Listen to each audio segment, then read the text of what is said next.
Gelin yeni bölümde neler olacak? Dizinin reytingleri çok kötü. Gelin final olmasın yaz, diziye destek ol. Gelin dizisinde taşlar yerinden oynayacak. Son bölümde karşımıza çıkan o sarsıcı ölüm sahnesi aslında bambaşka bir gerçeği perdeleyen dev bir sis perdesinden ibaretti. Ekrana düşen her görüntü seyircinin aklını karıştırmak için ustalıkla hazırlanmış gizemli bir kurgu. Gerçekse çok daha karmaşık bir noktada. Hançer sancılar başlayınca ne yapacağını bilemez hale geldi. Su geldi ve hastaneye ulaşabilecek bir vakit kalmadı. O sırada yanında sadece Esma var. Esma tüm çabasıyla hem Hançer hem de bebeği hayatta tutmaya çalışacak. Fakat işler giderek daha tehlikeli bir hal alacak. Çünkü bebeğin ters gelmesi doğumu milim milim felakete sürükleyecek. Kan kaybı artacak, nefesler tutulacak ve o an ortama panikle dalan Cemil her şeyi daha da büyük bir duygusal krize çevirecek. Esma ondan hemen yardım isteyecek, ambulans çağrılacak ama Hançer dayanamayarak bilincini yitirecek. O anda ekran başındaki herkesin yüreği ağzına gelecek. Bu karmaşanın tam ortasında başka bir tarafta ölüm haberi yankılanacak. Seyircinin aklı önce bebeğe gidecek ama gerçek bambaşka olacak. Hayatını kaybeden kişi Bilal. Bu ölüm Cihan'ın zaten diken üstünde giden kaderini daha da karanlık bir noktaya taşıyacak. Cezaevi müdürü Cihan'a hem doğumu hem de ölümü söyleyecek.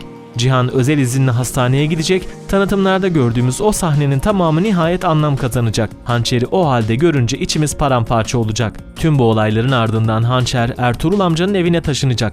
Esma ile bağlarını koparmayacak, hatta aralarındaki dayanışma beklenmedik şekilde güçlenecek. Fakat bu yeni başlangıcın içinde hiç kimsenin hesaba katmadığı sürprizler saklı. Cemil doğuma şahit olmasının sarsıntısını üzerinden atamayacak. İçinde karmaşık bir his dolaşacak. Bilal'in ölümü ise karanlık bir gölgenin varlığını hissettirecek. Belki de bu ölümün ardında gizli bir isim var ve bu kişi yakında ortaya çıkacak. Cihan'ın masumiyetini kanıtlayacak yeni işaretlerin belirginleşmesi an meselesi. Belki de hiç beklemediğimiz biri gerçeği ortaya çıkaracak. Belki de bu ölüm zinciri çok daha büyük bir planın ilk parçası. Kesin olan tek bir şey var. Gelin yol ayrımında en sert olduğu bir döneme girecek ve hiçbir karakter de dizimizde eskisi gibi kalmayacak. Sen de diziyle ilgili görüşlerini yorum olarak mutlaka yaz. Gelin yeni bölümde neler olacak? Cihan sonunda özgürlüğüne kavuştu ama bu sadece başlangıç. Çünkü artık hesap zamanı. Cihan abisinden nasıl bir intikam alacak?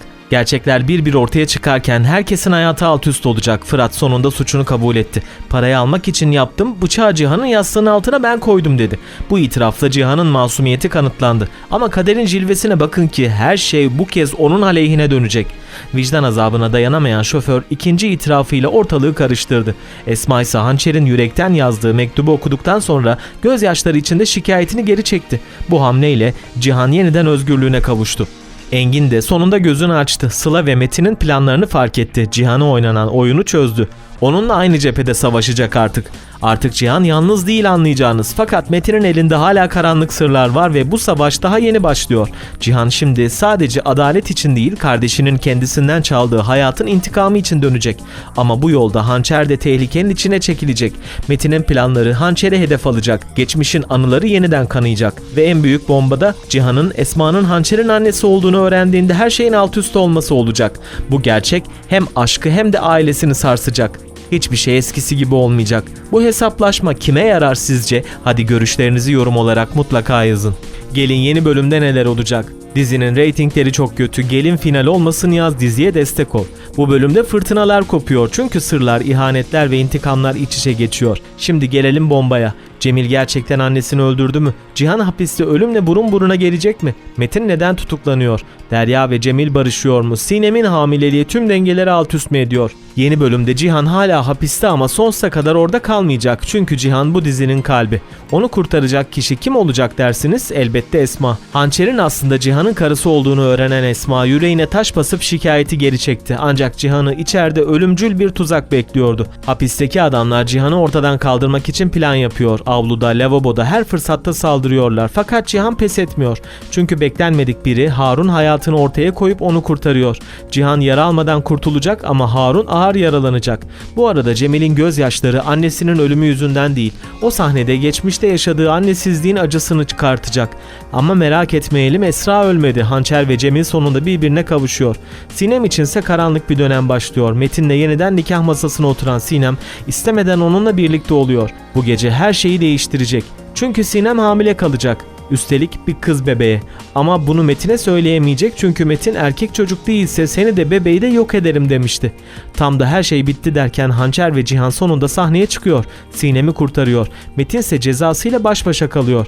Metin önce tutuklanıyor, sonra psikolojik tedavi şartıyla hastaneye kaldırılıyor. Siz de diziyle ilgili görüşlerinizi yorum olarak mutlaka yazın. Gelin yeni bölümde neler olacak? Bu bölümde öyle bir dönüm noktası yaşanacak ki Gelin dizisinde hiçbir şey eskisi gibi olmayacak. Herkesin aklında tek bir soru var. Cihan hapisten çıkabilecek mi, yoksa Metin'in kurduğu tuzak bu kez işe mi yarayacak? Dizinin ise reytingleri çok kötü. Gelin final olmasın yaz, diziye destek ol. Yeni bölümde Hançer'in kalbi paramparça olacak. Cihan'ın yaşadığı her acıyı öğrendikçe kendini suçlayacak ve onu kurtarmak için her şeyi göze alacak. Fakat bu kez işler kolay olmayacak. Metin gizlice plan yapıyor, Cihan'ı hapiste susturmak istiyor. Eğer Cihan dikkatli olmazsa o hapishanede ölümle burun buruna gelecek. Ama asıl sarsıcı olay dışarıda yaşanacak. Hançer elinde kalemiyle Esma'ya öyle bir mektup yazacak ki o satırları okuyan herkesin yüreği dağlanacak. Esma'nın kalbi artık dayanamayacak ve şikayetini geri çekecek. Ancak o da bilmeden büyük bir sırrın kapısını aralayacak. Çünkü Hançer Esma'nın kendi annesi olduğunu öğrenecek. Bu sahne öyle bir yüzleşme olacak ki izleyen herkes ekrana kilitlenecek. Hançer haykıracak. "Beni neden terk ettin?" Esma gözyaşları içinde söyleyecek. Turgut Develioğlu onu tehdit etmiş, hayatını cehenneme çevirmiş. Gerçekler bir bir ortaya dökülecek. Cemil de artık dayanamayacak. Annesine sarılıp onu affedecek. Ama bu mutluluk uzun sürmeyecek. Esma kalp hastası ve bu büyük yüzleşmeden sonra hayata gözlerini yumacak. Cihan sonunda özgürlüğüne kavuşacak ama bu özgürlükle birlikte yeni bir karanlık döneme başlayacak. Çünkü artık onun iyiliği için değil, kötülüğün hüküm sürdüğü yeni bir döneme girilecek dizimizde. Peki sizce Hançer ve Cemil annelerinin geride bıraktığı bu acı gerçekle baş başa kalabilecek mi? Yüzleşebilecek mi? Sizler de diziyle ilgili görüşlerinizi yorum olarak mutlaka yazın. Gelin yeni bölümde neler olacak? Engin ve Cihan gerçekten birbirine düşman mı olacak? Hançer doğumda hayatını kaybedecek mi? Metin kötülüklerine devam mı edecek? Sinem kendi ayakları üzerinde durabilecek mi? Tüm bu soruların yanıtları videomuzda. Yeni bölümde Sıla'nın para hırsı Engin ve Cihan'ın arasındaki dostluğu büyük ölçüde zedeleyecek. Zamanla iki dost birbirine karşı cephe alacak. Aynı süreçte Sinem yaşadığı baskılara dayanamayarak evini terk edecek ve kendi yaşamını kurmaya karar verecek. Ancak bu karar düşündüğünden çok daha zor bir dönemin başlangıcı olacak. Metin, Sinem'in kararlılığını kırmak için Mine'yi bir tehdit unsuru olarak kullanacak. Buna rağmen Sinem özgürlüğü için her şeyi göze alacak ve sonunda Metin'den boşanacak. Fakat hikaye burada bitmeyecek. Kısa süre içinde diziye yeni bir karakter girecek ve Sinem bu kişiyle yeni bir hayat kuracak. Metin ise geçmişin acılarını unutamayacak. Yaşadığı her şeyin sorumlusu olarak Mukadder ve Cihan'ı görecek. Bu nedenle Sinem'in yeniden evlenme fikrini bile kaldıramayacak ve ona karşı kin beslemeyi sürdürecek. Aynı zamanda Sıla ile olan gizli ortaklığını devam ettirerek hem Cihan'ı hem de Mukadder'i köşeye sıkıştırmaya çalışacak. Diğer yanda Mukadder, Hançer'in aslında Esma'nın kızı olduğunu öğrendiğinde Hançer üzerinde baskı kuracak.